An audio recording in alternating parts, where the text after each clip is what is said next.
योजनाएं लाई हैं, ये तो हमने हमारे अपने मुद्दों की मैं आपको बात बताना चाहूँगी, लेकिन जितनी हमारी योजनाएं हैं, जैसे अबुआ आवास हो, सर्वजन पेंशन हो, मैया सम्मान योजना, हाँ जी, ये तो मैं आपको बस इसकी बहुत लास्ट चर्चाएं हैं, मैं बहुत आपको चर्चाएं। बताने ही वाली थी। तो मैं आजकल जैसे अपनी सभाओं में भी जाती हूँ तो मैंने यही पूछती हूँ कि ऐसी कौन सी योजना है आप बताइए जिसकी चर्चा आज सिर्फ राज्य में नहीं है, पूरे देश में है। तो सब ज़ोर से यही चिल्लाते हैं कि मैया सम्मान योजना। इस और योजना में सबसे खास क्या है मैं कल्पना जी? आपको प्रज्ञा जी बताना चाहूँगी, झारखंड बने हुए अभी 24 साल होने वाले हैं। हाँ।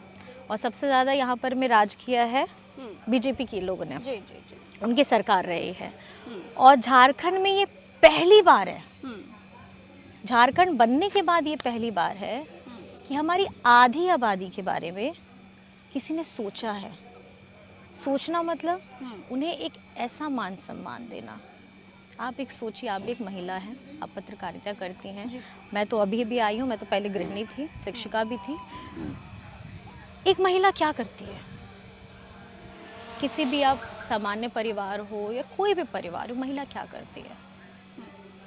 सबसे पहले सुबह उठती है, सबके उठने से पहले अपने बच्चों को के लिए नाश्ता बनाती है क्योंकि उनको स्कूल भेजना है। उसके बाद उनके पिताजी सास ससुर जो हैं उनको सही समय पे दवाई देना है। पति को ऑफिस जाना है या वो जो भी जॉब करते हैं वो करते हैं, उनके लिए नाश्ता बनाना है, सब तैयार करना है। भागती दौड़ती है सुबह से, टिकटॉक टिकटॉक टिकटॉक भागती रहती है। फिर वापस आते हैं स्कूल से, बच्चों को सही समय पे खाना देना, छोटी छोटी चीज़ों का ध्यान रखना। और रात में अंत में सबके खाने के बाद की महिला को, बेटी को, बहू को अगर हेमंत सोरेन जी ने एक सम्मान की राशि दी है, ये झारखंड में पहली बार है और ये आदिवासी बहुल झारखंड है, तो आप समझ जाइए कि हमारी महिलाएं अब सशक्त होंगी आर्थिक तौर पे। बीजेपी आरोप लगाती है कि चुनाव के लिए ये योजना लाई है। अच्छा, एक चीज़ मुझे बताइए, जब हम काम नहीं करें तो वैसे तो हम लोगों को सुनना ही है, लेकिन जब हम काम करते हैं तब इनको क्यों तकलीफ हो रही है? आपको मैं बताना चाहूँगी, 3 अगस्त था, हाँ जी 3 अगस्त था जब पहली हमारी इस योजना की शुरुआत हुई। पहली किश्त रक्षाबंधन पे, दूसरी किश्त करम पूजा पे, तीसरी किश्त दुर्गा पूजा पे, अब चौथी किश्त आने वाली है, अभी है छठ पर्व पे। ये 1000 रुपये की राशि। और एक परिवार में अगर एक से ज़्यादा महिलाएं हैं, 18 वर्ष से लेकर के 50 वर्ष की महिलाएं हैं, बेटियां हैं, बहनें हैं, और तो आप सोच लीजिए, आप उनको जोड़ लीजिए, एक परिवार, एक महिला को अगर आप आर्थिक तौर पे मजबूत करते हैं तो कहीं ना कहीं उनको हाथ फैलाने की ज़रूरत नहीं पड़ेगी। और ये सम्मान देने का काम, ये 1000 रुपये की बात नहीं, आप देखिए ना कि ये उस सोच की बात है। बिल्कुल। कि कहीं ना कहीं झारखंड में एक ऐसा बेटा है, झारखंड में एक ऐसा भाई है जो मुख्यमंत्री पद पे है, लेकिन वो काम करता है भाई के तौर पे, वो काम करता है अपने बेटा के तौर पे। तो मुझे लगता है ये थोड़ी संवेदनशील बातें भी हैं, और क्योंकि वो व्यक्ति ही बहुत संवेदनशील है। भाजपा के प्रदेश अध्यक्ष बाबूलाल मरांडी जी, आपको और हेमंत जी को बंटी बबली कहते हैं, क्या कहेंगे आप?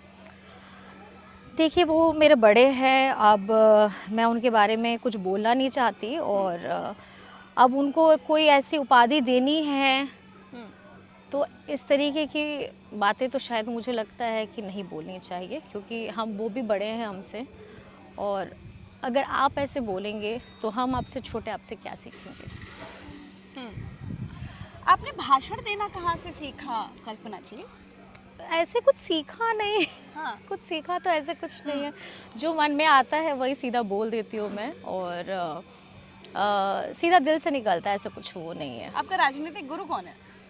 राजनीतिक गुरु कोई नहीं है, मैंने तो सिर्फ हमारे आदरणीय दिशम गुरुजी से, क्योंकि मैंने देखा है उनका संघर्ष और उनकी बातें मैंने सुनी हैं। हमारे पार्टी में कार्यकर्ता हैं, बड़े बड़े अभिभावक, उन लोग से मैंने कहानियाँ सुनी हैं, और जो जिस संवेदना के साथ वो बताते हैं, हमारे बाकी सिर्फ गुरुजी की बात नहीं बोलूँ, बाकी और लोगों की भी, तो ये कैसे लिया झारखंड, लेकिन उसके लिए बहुत कॉन्फिडेंस चाहिए कल्पना जी। लड़के लिया इतने झारखंड। सारे लोगों के सामने। मुझे लगता है ना कि जैसे मेरा अपना परिवार है और मैं अपने परिवार के साथ बात कर रही हूँ, मुझे तो वैसे ही फील आती है, ऐसी कुछ फील नहीं आती है। बस मैं यही महसूस करती हूँ कि पहले हमारे घर में लेडीज़ सब रहती थी, या चाचा जी हैं, या जो भी बड़े लोग रहते थे, हम लोग ऐसी बातें करते हैं, खुल के बात करते हैं। और मेरा घर का माहौल ऐसा है कि I use to talk a lot. अच्छा। थोड़ा है तो मतलब बात बातूनी है आप। बात करने के लिए अच्छा लगता है। और सब, और ऐसे नहीं कि बड़े लोगों से भी बात करना बड़ा मज़ेदार लगता है, पर मुझे ऐसा लगता है कि मैं अपनी जनता, अपने परिवार, बस संख्या बढ़ गई है, संख्या बल थोड़ा ज़्यादा हो गया है, और उन लोगों के साथ मैं उसी तरीके से बात करती हूँ जैसे मैं अपने परिवार में अपने लोगों से बात अच्छा, करती हूँ। हेमंत सोरेन जी के सबसे अच्छे सलाहकार कौन हैं? आप, देशम गुरु शिबू सोरेन जी, या फिर कोई और? इसका जवाब मुझे लगता है ना हेमंत जी देते तो शायद ठीक हो, तो मुझे तो खुद नहीं पता है। और मुझे लगता है कि तो आप सलाह नहीं देती उन्हें कोई? मुझे लगता है वो लोगों की भावनाओं को बहुत ना दूर से परख लेते हैं। अगर अगर वो यहाँ से गुजरेंगे ना, तो अगर किसी रास्ते से गुजरते हैं, उनको लगता है कि कोई व्यक्ति दर्द में है या तकलीफ़ में है, तो उनको पता चल जाएगा कि उसको क्या चीज़ की तकलीफ़ है, अच्छा। कि शारीरिक उनको तकलीफ़